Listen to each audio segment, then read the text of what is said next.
Hello, everyone. A very warm welcome to you. Thank you for joining us. You're watching OBN Horn of Africa. This is our weekly show, Talk to OBN. In this edition, we're going to talk about the result of African Union-led negotiation between TPLF and the federal government. I'm joined by Professor Lawrence Freeman. Thank you for joining me. Glad to be with you. Okay, what's your take on about this AU-led negotiation, about the result and the outcome of the negotiation? Thank you very much. I think people, Ethiopians around the world, have a reason to celebrate. There were many positive features to the agreement.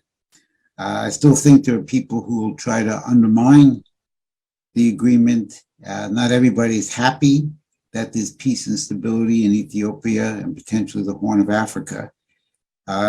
And we have a lot of work to do to secure this peace to make sure it lasts. But I think some of the key points is if you look at, for example, Article 2, where the agreement calls for respect of territorial integrity of Ethiopia.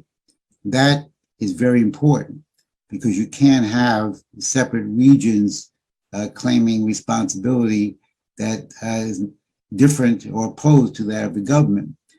There's also, of course, been the fact that the agreement stipulates that the TPLF be disarmed, that there's only one Ethiopian National Defense Force, not many, that the Ethiopian authorities have control over Mekelle and control over the airports and other key parts of the region. So these are all very positive. My view is that we have a lot to do to sustain this peace, especially against those who will try to disrupt that. And I can outline that for you further in our discussion. The two parties agreed to undertake immediate and permanent cessation of hostilities with view of silencing the gun. Again, yes. What do you like to reflect on this? Well, I think the agreement includes, yes, the cessation of hostilities and silencing the guns, but a peace agreement, in my view, goes further than cessation. And if we're going to permanently silence the guns and we're going to permanently secure peace, then we have to actually create the conditions in the nation of Ethiopia, the Republic of Ethiopia, for security, stability for all citizens. And that means we have to begin a massive, immediately, I mean, like it should have happened yesterday, reconstruction program, which reconstructs northern Ethiopia, and which all Ethiopians can join in developing their nation. I think this has the potential to go beyond the cessation of hostilities to a more permanent nature, but that's going to require work, and also we have to be prepared for those who do not want a peaceful, stable Ethiopia. Africans used to request to solve their own problem and to give their own solution for African problems. And AU is a wonderful testimony for this. And how do you rate the role of African Union in mediating these two parties? I think this is a major accomplishment for the African Union. The United States was I was told, not just an observer, but tried to be a participant. And I don't know what they did, because I don't know anything about the negotiations, but somehow the African Union, led by former President of Nigeria, Obasanjo, managed to have an agreement. The European Union was not there.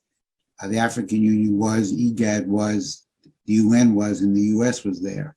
So this is a real accomplishment for the Africa and the African Union to be able to bring peace to a country that's been at war for 2 years. And I think everybody in not only Ethiopia, but everybody in Africa should be happy that this was accomplished last week. Okay, the U.S. Special Envoy to the Horn of Africa, Mike Hammer, participated on negotiation both as participant and observer. I mean, would his presence as a participant impacted the negotiation situation positively? My view was that the United States, let's put it this way, there are certain oligarchical political forces, political financial elites who do not, and did not support Prime Minister Abiy Ahmed and the government of Ethiopia. I think they wanted to retain the TPLF as an asset for future deployments in Ethiopia, and they still may. I think that if Envoy Hammer was there participating, I think that his view would have been to try to keep the TPLF, give them more backing and support. And I think the U.S. position has not been one for the previous administration of President Trump and the current administration of President Biden has not been one of support of this government and support of the sovereignty of Ethiopia. And even the statement by the U.S. Secretary of State, Antony Blinken, following the negotiations, was not a robust supporter of Ethiopia. He complimented the EU and the parties for a cessation of violence, but he did not praise the peace agreement, or more importantly, he didn't praise the fact that the TPLF relinquished their military forces and that now sovereignty was accepted. Ethiopia's sovereignty was accepted in writing by the TPLF, which is a major breakthrough. And none of that was discussed by Blinken. I thought his comments were very mild and reflect the fact the United States does not fully support this government of Ethiopia and has other ideas which may come up in the future of what they think Ethiopia should be doing. Due to the conflict in the north, the US and the European Union, UN, whatever, used to bargain in Ethiopian sovereign affairs. The US government, imposed sanction after sanction. We can mention the AGWA and others, and restricting visa for high government officials. Do you think this cessation of hostilities and ceasefire and silencing a gun make the US government to have a second thought and lift up the imposed sanction against Ethiopia? It certainly should lead to reversing the sanctions and inviting Ethiopia to rejoin AGOA. That would be the responsible thing to do. Don't forget, the TPLF now is allowed to remain as a political party, the Tigrayan People's Liberation Front. They can remain as a party, but according to the peace agreement, they have relinquished control of the region of Tigray, and that the region of Tigray is under federal authority. And they cannot, according to the agreement, they are not allowed to support any other group in challenging the authority of the federal government, and they have to accept the federal authority in the Tigray region. That is very substantial. I don't think the United States envoy and the certain political financial interests really wanted the TPF to be that weakened. I think they wanted to keep their control in the north as a means of destabilizing the government and making Ethiopia less governable. That clearly, I think the peace agreement went way beyond what the US and others expected and even wanted. And therefore, it's a real victory for the Ethiopian people that the TPLF has been forced to relinquish any claims of control of the government and has to disarm.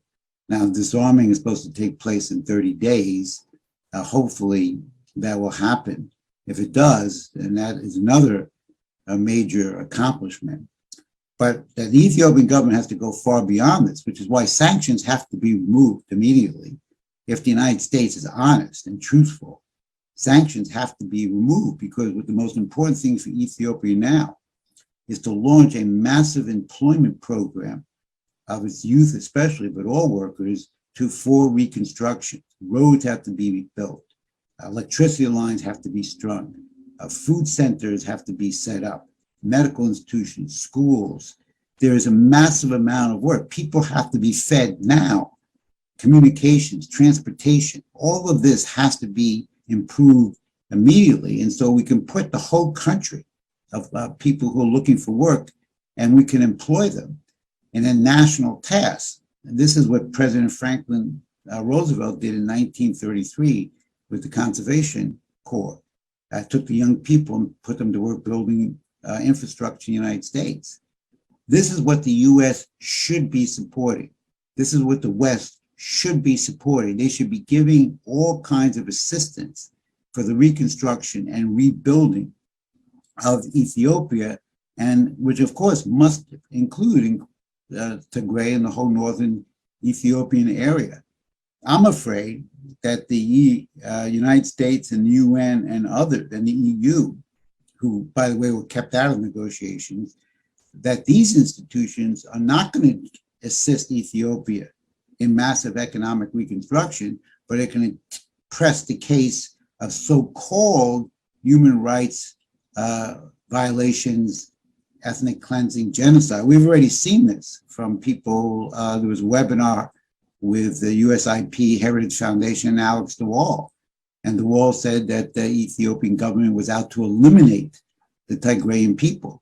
I don't think the Tigrayan people believe that. But the fact that those things are being circulated in the West is something that Ethiopia has to take into account as it moves forward for peace and stability. Disarmament is among the predicted solutions before this peace talk. And you've been heard so many times saying disarm TPLF in your tweet, and other personalities like you, other commentators and diasporas abroad always say disarming TPLF would bring lasting peace in Ethiopia. So TPLF agreed to disarm itself. What does it mean? I mean, it's a victory. What does this contribute to have peaceful Ethiopia now on Zo? Well, look, the agreement laid out in a few cases in different sections. This question of, are you good? Is it, if a country is a sovereign republic, which Ethiopia is, you can't have armed groups that insist that they represent parts of an army defending themselves and challenging the government. You can't have armed groups. Everything of a defense force has to be under the control of the federal government. United States, we have an army, we have a National Guard, we're all under control of the federal government with then responsibilities allocated to the states. So the fact that the TPLF disarmed and said explicitly in the peace agreement, there is only one Ethiopian National Defense Force. This is a major victory. Now, there may be some people who want to continue to fight and continue to try to arm themselves, but my estimation is that the TPLF would not have made this concession, which is a major concession, if they were not severely weakened. How much of their army they had left, how strong they were, what was their logistical supply lines like, all of these things were probably pretty weak, and that the TPLF must have been forced to give in. But the question, as I said, is the issue of so-called ethnic cleansing and genocide and human rights violations. Those things may still be used by the United States, by the United Nations and other groups to continue to undermine or try to undermine Ethiopia, even after these major accomplishments of disarmament of the TPLF. And that's why I'm insisting, and as often as I can, that there cannot be any delay in the government launching this reconstruction program and involving the entire country and the unemployed in rebuilding the North. Outside of the disarmament of the TPLF, I would consider this the number one priority. Okay, African high-profile politicians like former president of Nigeria, Olusegun Obasanjo, former president of Kenya, Uhuru Kenyatta, Her Excellency Dr. Muzila Malambo, former deputy president of South Africa, were the key role player in this peace talk. And how, I mean, these people, these high-profile political personalities are being appreciated by many states. And what is your take on that? Well, as I said earlier, this is a major accomplishment because you had African leaders, as the ones you just mentioned, and former President Obasanjo has been involved in this now for many months, and the African Union, which is not always the strongest institution. They were able to actually carry out the negotiations that ended 2 years of a very ugly, deadly, and frankly unnecessary war. And I think this should be seen as a major accomplishment. And I think the African Union and the African leaders in the country should see this and seize upon this moment, to build upon this moment, to actually realize that if they work together, they can accomplish very positive things for their nations and for the continent of Africa. I'll be releasing an article later on tonight about this issue will come up at the COP27 meeting in Egypt, which starts today. Will African nations stand up for the right to use their own sovereign energy resources to build electricity in their nation? Or will they accept the dictates of the West that they can't use gas, oil, and coal because allegedly it will destroy the planet, which is nonsense. Again, I see the signs that the African nation leaders will make a significant pushback at the COP27 meeting that begins today. And it's the same question. African nations standing up for development of their people.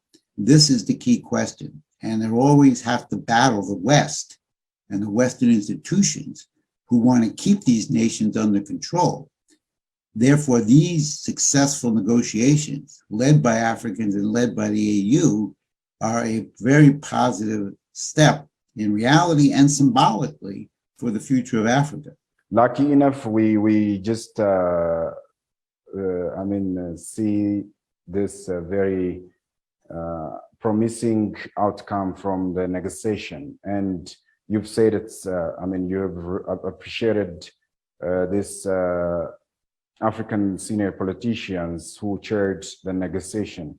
And it's majorly chaired by Africans and led by African personalities. But the US, UN, and the European Union were desperate to take part in the negotiation as participant, not as observer. What would be the result of such kind of involvement if the US or the European Union took part as a participant on that podium? First of all, the EU, European Union, was not even allowed to be there at all. They were not there in any capacity. It was the UN, IGAD, the AU, and my camera representing the US. So that was itself very interesting. So why was my camera there? And why did someone in the State Department call him a participant, not just an observer? And I believe the reason is that there's a long-standing desire by certain political forces in the US, political financial elites, who have a geopolitical mentality, and they didn't want to lose control of Ethiopia or the Horn of Africa because it borders a major shipping lane trade route for world commerce through the Indian Ocean, Gulf of Eden, into the sea that leads to the Suez Canal, the Red Sea. And I believe that there was an attempt, and I have no knowledge of what was discussed there, but I believe that the envoy from the United States was there to try to maintain some credibility for the TPLF. Amid this old trouble, the federal government has undergone so many development and claiming prosperity. The federal government has been launching, embarking, inaugurating projects after projects. And how do you just rate the caliber of federal government in just compromising the ongoing conflict and pursuing in developing this nation here in Ethiopia? There was actions for infrastructure development, and these are being continued by the current prime minister. And one of the most important, of course, is the continued advancement of the Grand Ethiopian Renaissance Dam. There have been now 3 partial fillings of the water for the dam, and there's now a limited amount of actually electricity is already being generated. I think they're talking about potentially 3, possibly 4 more fillings, so that the dam, the 74 billion cubic meters, will be filled within 3 or 4 years. This is transformational because it has the capacity of 6,000 plus megawatts of power. Now that's very little in terms of what's actually needed in Africa, but given what Africa has, is a lot. Egypt has been active in trying to prevent the completion of the filling of the dam. I think this even might come up at the COP27 meeting that begins today in Egypt. But nevertheless, this is unstoppable. The dam will be filled, electricity will be generated. And it's telling to me that the US government, and I don't think any government in the West, but I know for sure the US government has never complimented this administration of the Prime Minister Abiy Ahmed of actually filling the dam to generate electricity, which is really one of the best things that's happening in all of Africa. And there's been no compliment, there's no message that was sent to the president, to the prime minister from my president saying, we support this and we hope this is successful in increasing your rate of economic growth. So these are very telling to me, how the words are used or not used by the US government indicate to me that the US government, or a faction, I should say, of the US government, does not really support Ethiopia, the sovereignty of Ethiopia, the economic progress of Ethiopia, the way they should. And we'll have to see over the coming days and weeks, outside of the very parsed statement by Secretary Blinken last week, we'll have to see if the US and the West come in with full support for this government for, as I say, immediate, massive economic reconstruction. We'll see if they come forward. We'll see if they reverse sanctions. But I think the Prime Minister has weathered the storm so far. But as I said, now the crucial question is rebuilding the entire nation and putting it on even a more aggressive path towards economic growth. Because until all citizens have a means of living and their children have a future, a dignified future for a job and building a family, that is the crucial question. And for Africa, poverty and hunger have always been the Achilles heel used against the country. So now we're going to have to see what Ethiopia does at this new possible moment, this new possibility, this new potential offered by this peace agreement. As I have said, the federal government have been, undertaking 2 assignments so far. Undertaking counteroffensive and law enforcement in the north, and entertaining and claiming prosperity and development, infrastructure and the like. But now on as we've talked, I mean, the conflict is on the verge of wrapping up due to this peace negotiation. How do you describe the new face of Ethiopia now on under Abiy administration? And this will be my final question. Before you go, I would like you to reflect on. Well, by the new phase, I think what we're saying is what is the future Yes. of Ethiopia? And what Ethiopia, as I said, to secure the peace, because peace is not the same as cessation of war. Peace is more than that. Peace requires a stability for the nation that eliminates the causes of war. The causes of war are that people are in great numbers still suffering in Ethiopia and actually throughout all of sub-Saharan Africa.